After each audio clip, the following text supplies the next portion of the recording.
Hello guys, are you addicted to social media? Like you don't even realize when hours have passed and you're just scrolling through videos and shorts and reels. And later, of course, there's a lot of regret. What did I do? You go to sleep watching social media, you wake up and the first thing you do is pick up your phone and again scroll. Well, technically in this day and age, nobody is safe from social media, but when do we call it an addiction? So a basic criteria would be if you're constantly just regretting its usage and also the other areas of your life are being negatively affected. And also even the pleasure that you derive from it is not there anymore. I mean, you're just there like a robot and you're just in the screens almost becoming a slave to it. These are some signs that you are addicted. In fact, there are some crazy stories that I read on internet, let me tell you. There was a woman who was hospitalized for too much WhatsApp typing. Like on Christmas Day in 2013, she was just holding this weighty phone and for 6 hours she was just typing on WhatsApp. By the end, she had severe pain in her wrists and she had to be taken to a hospital. The diagnosis was bilateral extensor pollicis longus tendinitis of the thumb, which they have now nicknamed as WhatsAppitis.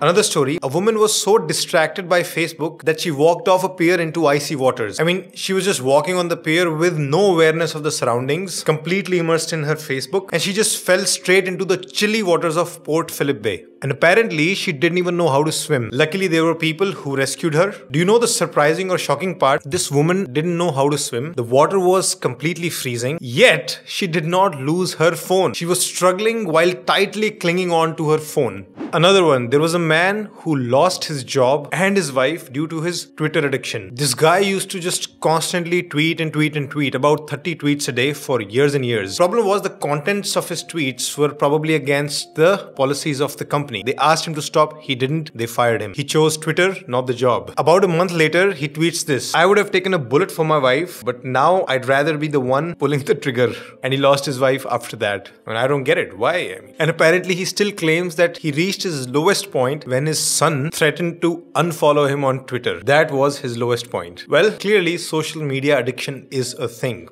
Let's talk about some data. 70% of teens and young adults in the US have a social media addiction. 50% between 30 to 49 are addicted to social media. Social media addiction is negatively related to mental health and academic performance. Excessive screen time is adversely associated with sleep outcomes, primarily shortened duration and delayed timing in 90% of studies. So because of social media, you sleep late and for a shorter time. And here's another evidence that participants with higher social media use basically had significantly greater odds of having sleep disturbance. It can even affect your mental health. So there's this study which says that the more platforms you use, the higher the likelihood of your mental health issues. Participants who used 7 to 11 social media platforms had substantially higher odds of having increased levels of both depression and anxiety symptoms. And finally, social media is supposed to make us more social, right? But technically it increases our perceived social isolation. We feel more lonely. Look at this. Young adults with high social media usage seem to feel more socially isolated than their counterparts with lower social media usage. So negative effects are real. So now the question is what to do about it. So I want to discuss with you a general approach, like how do you approach your relationship with social media so that you have a framework for dealing with it.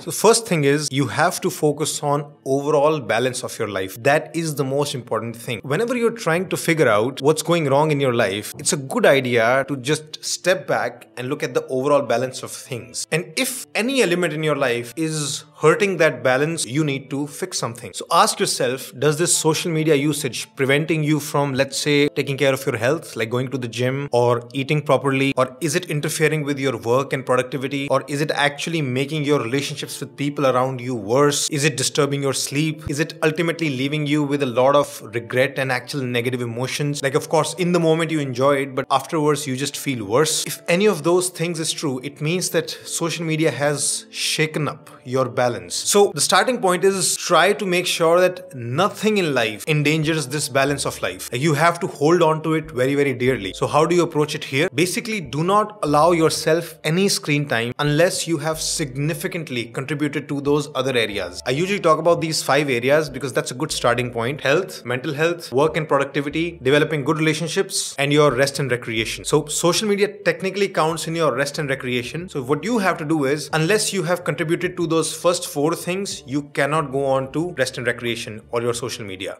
Second point, be aware of the vicious cycle of social media. The thing is, this usage of social media, just watching reels, shorts, or watching videos, or even playing video games, even just general scrolling and browsing, ultimately becomes so entertaining for you, everything else becomes less interesting. So the vicious cycle is, not only social media takes away your important time from those other good things, it actually makes those other things less interesting for you. You get such a great dopamine rush with social media that no dopamine is left for those other things. And now that those other things seem boring, you don't want to do them anymore. So what do? You again go back to social media, and that's the vicious cycle. You use it more, other things become boring, you use them less, then you use this even more. This is the age-old pattern of any form of addiction. And that's why even when you are choosing your recreation, depending too much on these highly rewarding things comes with a risk, because now enjoying your food, talking to people, going on a walk, doing your hobby, all of those things seem just ordinary and boring. And the only way you can break this vicious cycle is by intentionally reducing the social media usage and trying to find more and more pleasure in those other things. And a good guideline there is, do things which require some effort, something that makes you think or do things or take decisions or engage your body. Because if you don't do that, you just become a passive consumer of just constant entertainment. It's like plugging your brain to this drug of entertainment and you're just in this different world. And next point is just a simple one, which is, in general, try to make sure that whatever you do, it comes from your intentions. Like you have that intentionality. Like, I chose this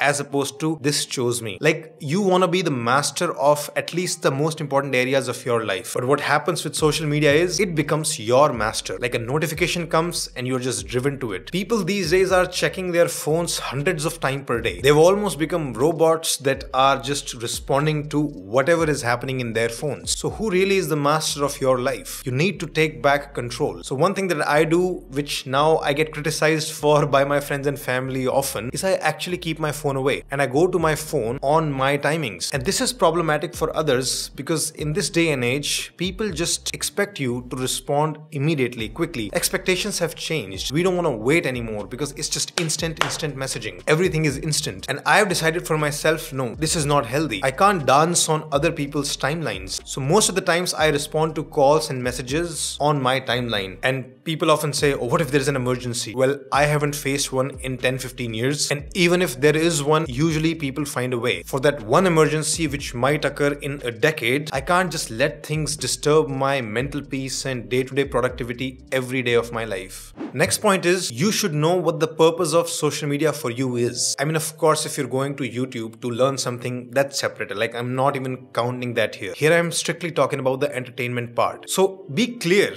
that when you pick up that phone to scroll, it is entertainment for you. And how much space do you have for that entertainment? Like, if you were to design your life, how many hours per day would you allocate to rest and recreation? And don't let your social media exceed that amount. It has to fit in your design of life. And you can even ask yourself these questions. What have you really achieved with social media usage in the past 1 month or past 6 months? What if you completely stopped for a month or 2 months? Like, what would you really lose from your life? So many times when you are meeting people and somebody says that, okay, for next 1 hour or 2 hours, nobody will touch their phones. In fact, most of the times for that hour or two, people actually feel relieved. Like, it was good to have that phone on silent or just away from you. So I even suggest that you can try a complete detox for a month. Like, don't use it at all and just see if you can survive. I mean, it's an experiment. Try it. You can restrict yourself to just responding to important messages of people around you. And other than that, nothing. See, the way social media exists now, the content is endless. Like, there is infinite scrolling almost. You can spend every waking minute of your day, like 24/7. You can scroll